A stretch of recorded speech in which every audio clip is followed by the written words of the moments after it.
মা বলে সন্তানকে মাদ্রাসায় পড়াবো, বাবা বলে না মাদ্রাসায় পড়াবো না। কি করবো না? মাদ্রাসায় কি করবো না? পড়াবো না। দুজনের ভিতরে একটা দ্বিমত লেগে গেল। মাকে সন্তানকে মাদ্রাসায় পড়াবো, আর বাবা বলে কি করে সন্তানকে মাদ্রাসায় পড়াবো না। যাক, বাবা তো বিদেশ, সন্তানকে মা এরকম ভাবে মক্তবে দিতেছে, আসতেছে যায়, সে তার মজা পেয়ে গেছে পড়ার ভিতরে। প্রত্যেকটা জিনিসের স্বাদ আছে, মনে রাখবেন। যে যেই কাজ করে এই কাজের স্বাদ পাই কি সে করে। লেখাপড়া এমন একটা স্বাদ, এমন একটা মজা, রাতের পর রাত চলে যায় লেখাপড়া করতে করতে, সারা রাত পড়ে কাটায় দেয়, কারণ সে মজা পাইছে। কি পাইছে?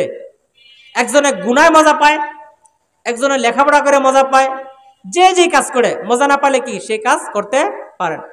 ছাত্র ছোট মানুষ এরকম ভাবে মাদ্রাসায় পড়তেছে, তো বাবা তার স্ত্রীর প্রতি একটু ক্ষুণ্ণ যে আমার কথা তুমি ইকুড়া সন্তানটা মানুষ মাদ্রাসায় দিলা, আমি যাচ্ছি ছেলেটা কি হোক, ছেলেটা স্কুলে যাক। এখন ছুটিতে বাড়িতে আসছে, দেখেন ছুটিতে বাড়িতে আসছে, তো মাদ্রাসার প্রথম যে শিক্ষাগুলো একটা বাচ্চাকে দেওয়া হয় সেটা হলো আদব কায়দা, তাকে শিক্ষা দেওয়া হয়।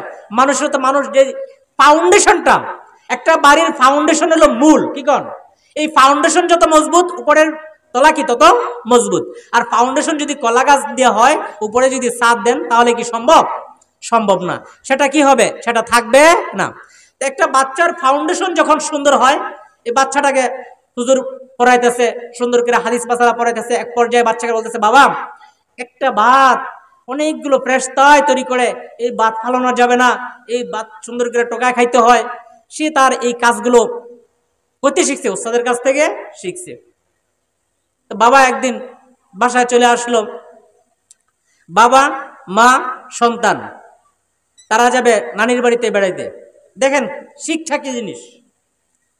তো বৃষ্টির দিন ছেলেটা বলতেছে যে বাবা আমি আইসক্রিম খাবো। বলতেছে বাবা আইসক্রিম খাইবা?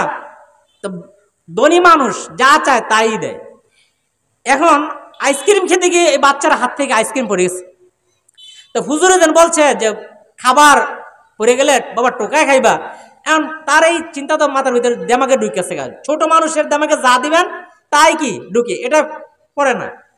তখন আইসক্রিমটা ভরতে মলা সরায় আবার খারাপ হচ্ছে, এই কি করতেছে এটা, ফালাও ফালাও, এটা বলে পারছে যে না বাবা এটা তো আমি পরিষ্কার করেছি। হ্যাঁ, কারণ তার চিন্তা হলো যে এটা খাবার, আমি কেন ফালাবো না, উপরে আমি পরিষ্কার করে নিলাম। এখন